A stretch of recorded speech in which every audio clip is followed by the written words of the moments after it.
다르게 보이듯이 내가 갖고 있는 관점으로 삶과 세상을 바라볼 때 그 관점에 의해서 세상이 보여지게 됩니다. 따라서 사람마다 다르게 세상을 보게 되죠. 그래서 중요한 것은 어떤 관점을 갖고 있느냐라는 것은 우리가 세상을 바라보는 또 바르게 바라보는 중요한 점검점이 됩니다. 그런 여러 가지 관점 중에 우리가 가장 많이 얘기하는 부분 중에 하나가 이 진화 혹은 창조, 세상이 진화됐을까 아니면 창조됐을까라는 관점의 어떤 차이가 있습니다. 우리는 보통 진화론, 진화설, 이렇게 창조설, 창조론 이렇게 얘기를 하는데 이 론이라고 표현이 됐을 때는 그것은 점검하고 검증해서 증명이 되는 것을 증명된 이론을 이제 론 이렇게 붙이죠. 만유인력의 법칙 이랬을 때는 그 자체가 이미 있는 것을 발견하는 것이고 그것을 우리가 그 법칙을 이제는 증명하는 어디서든지 그것이 이룩될 수 있다. 진리이다. 그렇게 할 때 우리는 론 이렇게 얘기를 합니다. 그런 관점에서 보면은 진화론, 창조론이라고 얘기하는 것은 올바른 표현은 아니죠. 왜냐하면 증명을 할 수가 없기 때문에 증명이라는 것은 받거나 아니면 그대로 했을 때 원인이 주면은 결과가 나오는 이런 것을 증명이라고 합니다. 창조를 우리가 증명할 수 있나요? 창조 때 없었는데 그 창조를 할 수가 없는데 우리가 지금 보는 것은 다 만드는 것은 우리가 만드는 창조가 아니죠. 있는 것을 조합하는 발견이죠. 이렇게 조합하니까 쇠가 나오더라. 이렇게 조합하니까 이런 물질이 나오더라. 이렇게 조합하니까 이런 약이 나오더라. 그거는 창조가 아니라 조합의 어떤 원리를 깨닫게 된 발견을 의미합니다. 발명도 어두웠던 것을 밝게 만드는 분명히 있었는데 몰랐다가 보게 되는 걸 발명이라고 하죠. 그러니까 우리가 하고 있는 모든 것은 다 창조가 아닙니다. 정확하게 얘기를 합니다. 그런 의미로서 창조는 우리가 결코 증명할 수 있는 것이 아닙니다. 만약에 창조를 증명하십시오 했을 때 과연 그를 증명할 수 있다면 그 사람이 창조자죠. 그렇게 할 수가 없죠. 하나님을 보여주십시오 했을 때 본다면 그 사람이 하나님이죠. 볼 수가 없는 겁니다. 그러니까 우리의 존재의 그 보는 시각이 어떤 관점을 갖고 있는가를 점검하지 않으면, 스스로를 점검하지 않으면 우리는 섣불리 우리가 모든 것을 다 알 수 있다고 얘기를 하거나 다 볼 수 있다고 얘기하거나 이거를 증명할 수 있다고 얘기하거나 그런데 그렇지 않습니다. 우리가 보는 시각에 어떤 부분이 우리가 갖는 시각이냐를 보는 그런 스스로 점검을 하지 않는다면 함부로 어떤 상황을 얘기하기가 쉽다는 거죠. 진화론일까요? 진화론을 증명하려면 100만 년, 200만 년 이렇게 표현하는 것에 대해서 같이 살아야 됩니다. 그 1년, 2년에서 10만 년, 100만 년 살면서 봐야지 그게 진화론에 대한 증명이 되죠. 이거는 하나의 가설입니다. 우리가 볼 수가 없고 증명할 수가 없기 때문에 그럴 것이다 라는 가설, 그래서 진화설, 창조설.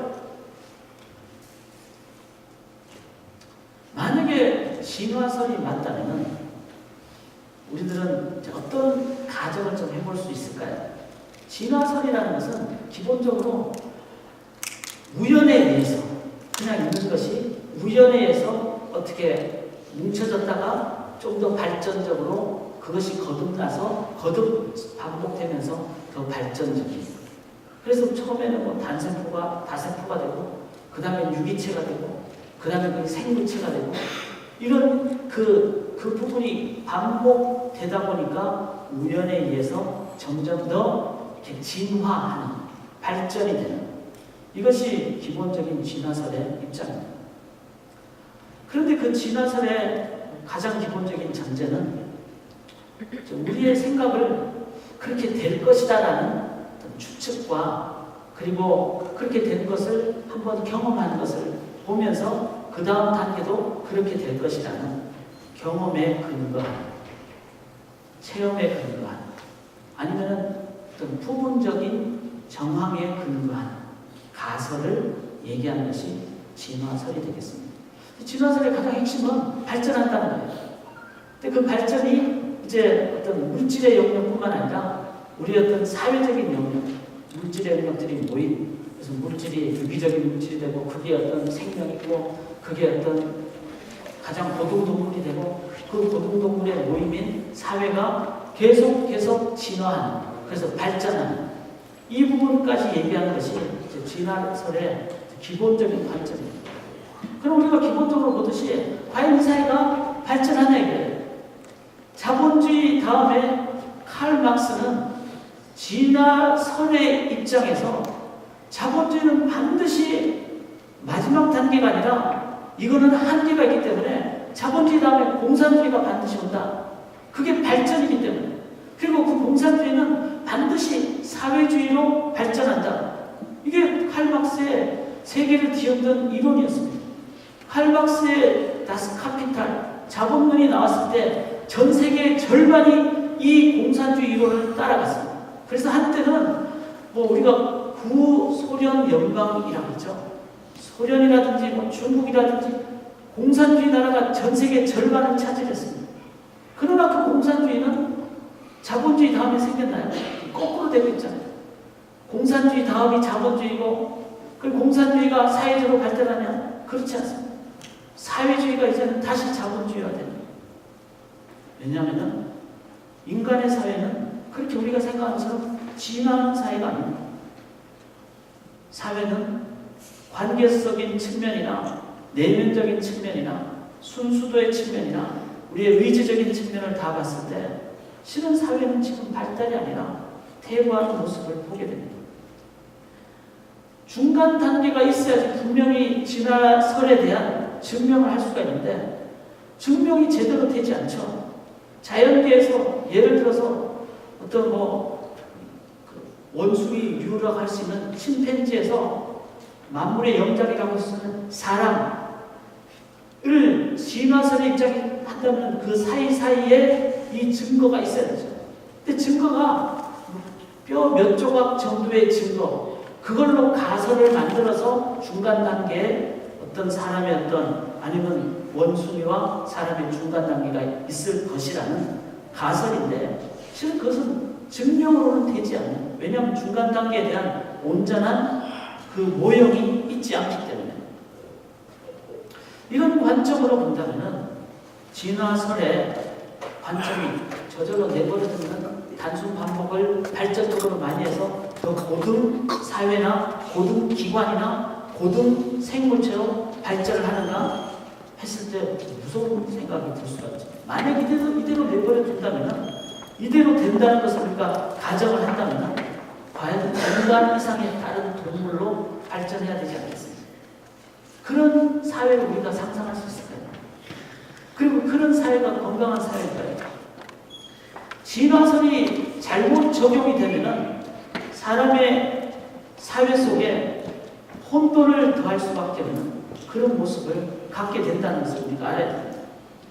발전해야 된다는 측면 때문에 인간 이상의 더 고도로 발달된 어떤 영역까지도 사람들은 쉽게 생각하고 침범할 수 있다고 생각합니다. 진화이기 때문에 결국 그 상황이 되어버리면 우리가 건드리지 말아야 될 영역까지도 한번 건드려보자 라고 되는 거죠. 우리가 몇 년 전에 많이 얘기가 됐듯이 사람의 그 생물을 만드는 가장 기본이 난자와 정자, 정자와 난자가 만나서 이제 수정이 되면은 이게 그대로 가면은 생명이 되는 겁니다. 근데 수정이 됐을 때 수정된 그것을 우리가 보통 이렇게 배아줄기 세포라고 합니다. 근데 이 배아줄기 세포를 수정된 지 14일이 안 된 상태는 이 세포가 모든 기관으로 자랄 수 있는 만능 세포랍니다. 내버려 두면은 이거는 생명이 되는 거예요. 근데 이거를 생명을 안 하고 빼가지고 다른 어떤 기관에 어떻게 영구적으로 실험적으로 했을 때 생성의 사람이 아니라 생명이 아니라 한 어떤 오르간, 기관으로 돼버린 거죠. 그건 뭐죠? 사람이 내가 간이 나빠서 간을 잘 만들어서 다시 재생해서 내가 살 수 있지만 실은 그 세포는 그대로 놔두면 생명이 될 수 있는 거예요. 죽이고 내가 사는 거예요. 과연 이것이 온전한 세상일까요? 그래서 건드려서는 안 되는 영역은 분명히 우리가 있어야 되는 그 바운더리를 가져야 된다. 그렇지 않으면 이 사회는 온통 좀 더 강한 사람이, 좀 더 물질이 많은 사람이, 아니면 좀 더 어떤 유전자가 좋은 사람이 더 대우받고 더 보존받는, 그랬을 때 사람에 대한 기본적인 가치관이 다른 잘못된 기준으로 평가를 하게 되는 거예요. 뭐죠? 사회가 비정상적인, 건강하지 못한 그런 사회를 살는 것을 우리가 뭐라 그러죠? 그게 건강하고 그게 발전된 사회인가요? 그건 혼돈이죠. 제가 올드라는 영어를 참 잘 못해서 죄송한데 쉽지 않아요. 경상도 남자라서 발음도 잘하고, 제가 항상 참 아쉬워하는 것이 20대에 제가 미국만 왔었어. 발음이 좀 좋을 텐데. Anyway, 여러분 ORDR, 그 질서의 부분이 이 세상에서 바뀌어지는 것, 디스오더예요. 디스오더, 무질서입니다. 이 무질서가 인간이 생각하는 발전, 진화의 개념으로 적용했을 때 오히려 더 많이 생기는 것. 그런 의미로 봤을 때는 진화라는 것은 결코 있을 수 없는, 그리고 자연적으로 그렇게 우리가 생각할 수 없는 이 영역이 진화설의 의미입니다. 세상 지금 뒤죽박죽 되어가고 있는 거예요. 진화설의 개념으로 설명할 수 없는 상황입니다. 진화설의 개념이 창조의 개념이 없기 때문에 질서라는 기준이 없습니다. 결국은 상대주의가 될 수밖에 없습니다. 그랬을 때는 당신이 얘기하는 것만큼 내가 얘기하는 것도 존중해 줘야 된다. 존중의 의미에서는 좋지만 그것은 결코 질서가 아닌, 모든 사람이 다 자기 주장을 맞다고 하는, 결국은 세상은 무질서로 될 수밖에 없는, 이게 상대주의의 모습이고, 그 결과 세상은 앞으로 커다란 혼란을 갖게 됩니다. 그 중에 한 개가 동성연애입니다. 동성연애하는 관점의 사람들을 이해하려고 애도 써야 되겠죠. 또 그 당사자들을 사랑하는 건 당연히 해야 됩니다. 그러나 사랑하는 것과 그것을 그냥 허용해서 세상이 무질서하게 되는 것은 막아야 됩니다. 우리는 사랑과 함께 바른 관점을 같이 나누는 이 자세를 가져야 됩니다. 만약에 어떤 수적 밀어붙임, 아니면 사회적인 어떤 관점의 입장을 주장해서, 그래서 정치적인 세력을 만들어서 이런 상황을 법적으로 합법화시키는 관점으로 이 사회가 가버린다면, 힘과 다수의 논리로는 그것을 실행할 수가 있겠죠. 그러나 그 결과에 대해서는 누구도 책임을 안 져서는 안 된다는 겁니다. 우리가 살아가는 사회에 우리의 자녀들이 같이 살게 될 것이기 때문에, 이런 관점에서 진화설의 기본적인 생각을, 우리가 이 생각이 계속 발전됐을 때 어디까지 이 사회가 갈 것인가를 분명히 생각을 해야 됩니다. 그리고 사회 현상을 봤을 때 진화설의 기본적인 주장은 결코 동의할 수 없는 주장이다라는 것을 우리가 생각해야 됩니다. 그럼 제가 목사이기 때문에, 신앙이기 때문에 그러면 장로가 맞습니다, 저는 이렇게 얘기하고 싶지 않습니다. 뭐가 맞냐 뭐가 틀리냐 이 얘기를 하는 것이 아니라, 맞고 틀리다면 증명을 해야 되겠죠. 증명의 문제가 아니라는 것입니다. 그래서 창조설로 제가 얘기를 합니다. 진화설을 주장하는 분들은 이런 얘기를 할 수 있겠죠. 그런데 목사님 과학이 발달하지 않습니다. 지금 옛날보다는 이조시대보다는 훨씬 더 과학이 발달하고, 이 발달 자체는 진화의 어떤 관점이 아닙니까? 그러나 그건 진화의 어떤 한 측면을 발전으로 봤기 때문에 그렇죠. 그럼 창조설에는 발전이 없나요? 당연히 발전이 있죠. 창세기 1장 26절부터 보시면은 생육하고 번성하여 땅을 정복하고 땅을 다스리라고 했어요. 이 정복의 개념과 다스리라는 두 개념이 나옵니다. 이 subdue and cultivate. 이 cultivate라는 말은 뭐죠? 우리에게 포텐셜을 줬는데 이것을 개발하고 연구할 때 발전할 수 있는 가능성을 주셨다는 겁니다. 창조설의 관점에서도 분명히 발전은 분명히 있다는 겁니다. 그것을 처음부터 완벽하게 만들었다. 그렇죠. 포텐셜의 영역을, 가능성의 영역을 주심으로 또한 발전케 하는 그런 발전의 입장까지 주신 그 완벽한 것이 창조의 모습입니다. 그런 창조의 하나님의 그 뜻을, 그 원리를 이해할 때 과학의 발달을 우리가 진화적인 관점에서만 설명하려고 할 수는 없다는 것입니다. 창조설에 대해서는 우리가 어떤 입장을 가져야 될까요? 이것은 우리가 이해하려고 했을 때 다 이해할 수 없는 영역이라는 것을 먼저 우리가 인정을 해야 됩니다. 말씀드렸듯이 증명을 할 수가 없는 문제입니다. 그래서 한국에서 한때 한국창조과학협회, 기독교 단체에서 만든 창조과학협회에서 창조론을 증명으로 해서 하나님이 계심을 믿도록 그렇게 하려는 입장을 가졌습니다. 그런데 한참 창조과학협회에서 이 연구를 하고 얘기를 하고 발전시키다 보니까 그렇게 해서 우리가 알게 된 하나님이 성경이 말하는 또 진정한 하나님 그 자체를 우리가 설명할 수 있는가? 설명할 수 없는 거예요.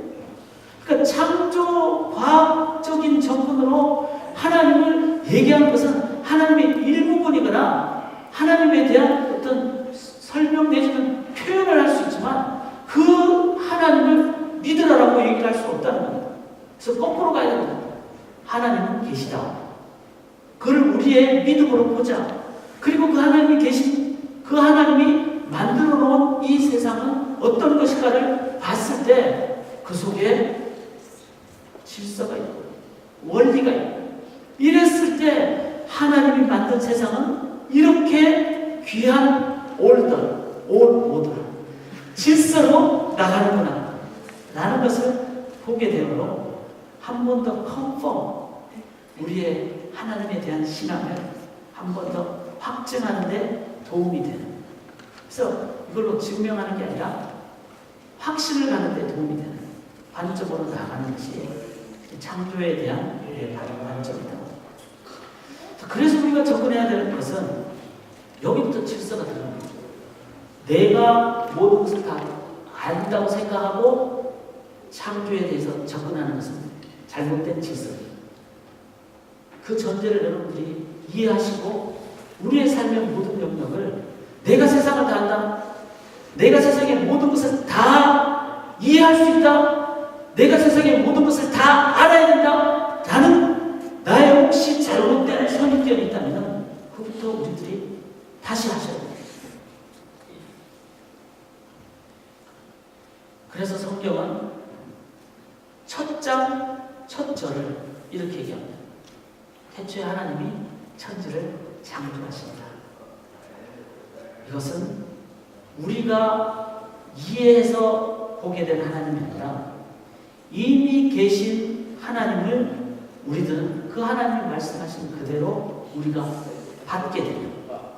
그리고 이 받게 되는 것은 우리들이 믿으면, 또 믿음은 무조건 믿습니다가 아니라 그 하나님 만드신 그 부분을 잘 이해할 때, 잘 들을 때 이해도 되고, 그리고 그 이해는 논리 중심이 아니라 논리를 뛰어넘는 하나님의 영역까지 있다는 참된 논리로 나아갈 때 바른 이해, 그리고 그 우리와 존재가 다른 절대적인 존재, 창조적인 존재 앞에 인간이 가져야 될 자세가 뭔가 라는 것을 온전히 갖고 그 자세로 나아갈 때 하나님 앞에서 우리가 가지고 있는 순종이죠. 그 순종의 자세로 나아갈 때 그때 우리들은 결과를, 온전한 결과를 갖게 되므로 신앙의 그 결과가 귀한 이 땅에서의 건강한 하나님 나라의 모습을 받는, 그렇게 보여주는 것이 바로 신앙인이 가져야 될 창조에 대한 자세입니다.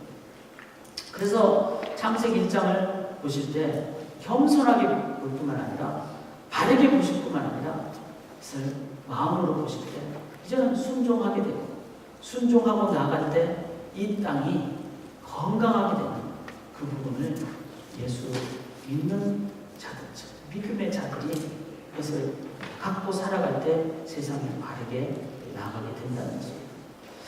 창세기 1장은 몇 가지 질서를 얘기하고 있습니다. 기본적으로는 자연 질서를 얘기하고 있죠.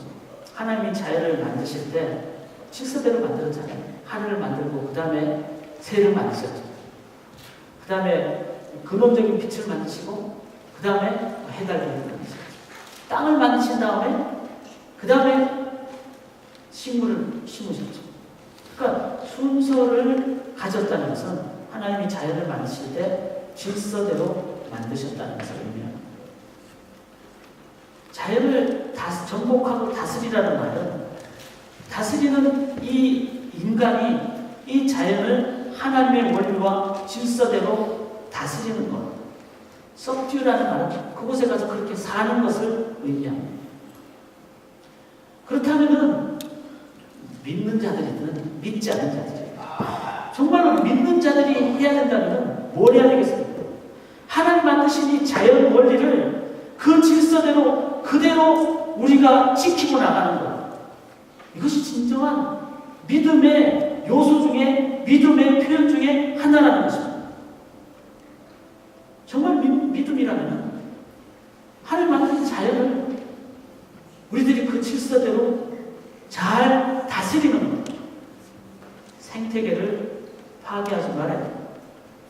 먹이 피라미드의 한 부분을 인간의 욕심 때문에 없애버리거나 바꿔버리면은 이거는 하나님의 질서에 어긋나기 때문에 이 세상을 바르게 다스리는 길이 아니라는 것입니다. 자연은 자연스럽게 그것을 만들고 있습니다. 인간만 이것을 엉망으로 만들고 있습니다. 믿음 있는 성도라면은 하나님이 만든 이 자연을 하나님의 원리대로 그대로 같이 나가도록 하는 것. 이것이 신앙인이 해야 될 일이라는 것입니다. 쥐를 잡는다고 황소개구리를 풀어놓으면 세상이 엉망이 되어버린 한국의 한 일정 영역이 있지 않습니까? 사슴을 함부로 잡아서도 안 되죠. 어느 정도 숫자가 확보되도록 하기 위해서 미시간에서는 일정 기간에 사슴을 사냥할 수 있도록 그렇게 합니다. 북극곰에 대한 얘기는 우리가 가슴 아프게 봐야 될 일입니다. 미시간에 제가 22년을 살면서 최근 2, 3년부터 토네이도에 대한 얘기를 듣고 있습니다. 그전에 없었던 토네이도가 왜 이 땅에 오게 되는 것일까? 지금 분명히 뭔가 이 세상은 잘못 돌아가고 있습니다. 질서에 어긋나는 무질서의 영역으로 돌아가고 있습니다. 그게 가장 큰 역할은 바로 사람이 욕심으로 나가기 때문에 그렇습니다. 앞으로의 사회는요, 녹색혁명이라는 관점이 아주 중요합니다. 이거는 창조주 하나님 만드신 질서이기 때문에 그렇습니다. 그런데 이 사역을 일반 기업체에서 막하고 있어요. 왜? 그걸 해야지 돈을 더 벌기 때문에. 거기에 물질 개념이 들어가 버리죠. 그리고 사회 자선단체에서 이런 일을 하고 있습니다. 그러나 정작 누가 해야 됩니까? 성도가 앞장서야 됩니다. 교회가 앞장서야 됩니다. 우리의 작은 자연 질서를 믿음의 눈으로 바라보면서 작은 영역에서부터 저희가 우리 건물이 아니기 때문에 쉽지는 않지만 일회용 컵 우리들이 얼마든지 노력을 하면 계속 쓸 수 있는 컵으로 바꿀 수 있지 않겠습니까? 하나님의 원리는 이름과 양식의 원리입니다. 단순하게 두 벌은 입지 말라는 그 기본적인 원리가 있습니다. 우리가 살고 있는 미국은 전 세계 에너지의 22.2%를 쓰고 있습니다. 세계 평균 에너지 소비량은 2.7%입니다. 미국은 평균 소비량의 10배를 많이 쓰고 있습니다. 그렇다면 미국에 살고 있으면서 미안해야죠. 에너지를 쓰면 쓸수록 이 세상의 모든 영역은 없어지기 때문에 그럼 전 세계인이 다 고통을 갖게 되는 겁니다. 겸손하게 하나님 앞에서 자연의 질서를 생각하며 살아야 되겠죠. 누가 앞장서야 되겠습니까? 믿음이 있는 자라면 믿음을 이 영역에서도 적용을 해야 된다는 것입니다. 작년에 미국은 20년 만에 에너지 사용이 0.1% 감소가 있다. 한국은 전 세계 에너지 쓰는 국가 중에서 9등을 하고 있다. 9등. 독일 공항을 가보면요. 독일 공항 가보면 공항이 크잖아요. 공항 안에 그 일하시는 분들이 자전거를 타고 다닌다. 독일은 그렇게 노력을 하고 있습니다. 에너지를 바르게 사용하고 있어요. 미국은 0.1% 20년 만에 감소를 했는데 독일은 1.7%. 독일의 연간 에너지는 3.1%예요. 그 중에 1.7%를 감소를 했어요. 이런 국가가 실은 세상을 사랑하는 국가고 세상을 사랑할 때 하나님 뜻대로 나아가는 것이죠. 물론 동기가 중요하겠지만 순수한 하나님을 믿는 동기로 성도들이 자연 질서를 바르게 다스리는 것. 이 믿음의 자세입니다. 그래서 창세기는 자연 질서 다음에 사회 질서를 얘기를 하고 있습니다. 사회 질서는 뭐죠? 사람을 하나님의 형상으로 만들었다는 것입니다. 그래서 자연 위에 사람이 있다는 것을 얘기합니다. 이 말은 뭐죠? 사람은 모든 것을 다스릴 수 있는 하나님의 어떤 그 사명을 부여받은, 그래서 물질보다 사람을 더 존중히 여기는 인격적으로 사람을 대하는 이 부분은 또 다른 우리가 가져야 될 사회 질서를 얘기합니다. 그리고 이 사회는 가장 먼저 하나님이 창세기 1장 질서를 얘기하시면서 마지막 6번째 날에 사람, 남자와 여자를 만드심으로 참으로 좋았다 하셨습니다. 이게 질서의 가장 중요한 원리 중에 하나죠. 가정의 중요성을 얘기합니다. 가정만큼은 보호돼야 됩니다.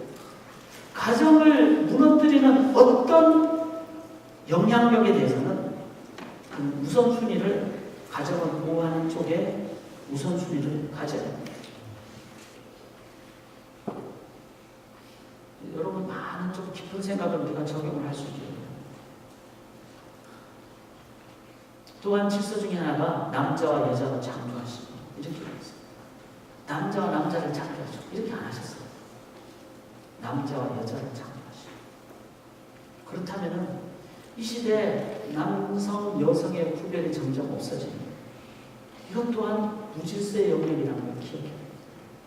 그리고 그 무질서 때문에 가정의 가장 기본적인 생산 기능, 그리고 남자, 여자의 구별성이 없어지는 혼돈이 오게 될 때, 가정의 기능을 사용하지 못할 때 사회는 어떻게 되는 것입니까?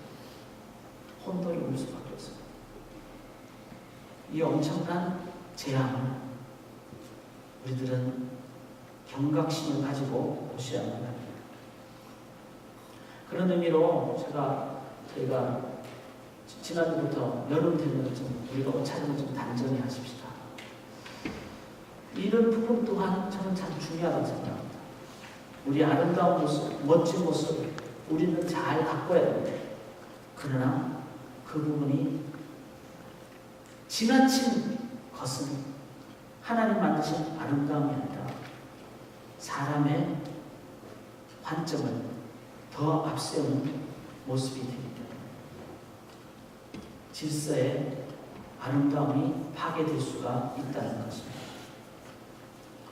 사회 질서 중에 하나 꼭 기억하셔야 될 것이 우리의 일반층의 영역입니다. 분명히 마태복음에 하나님은 악한 사람에게든 선한 사람에게든 모든 사람에게 비를 주셨다고 하셨습니다. 이걸 일반 은총의 영역이라고.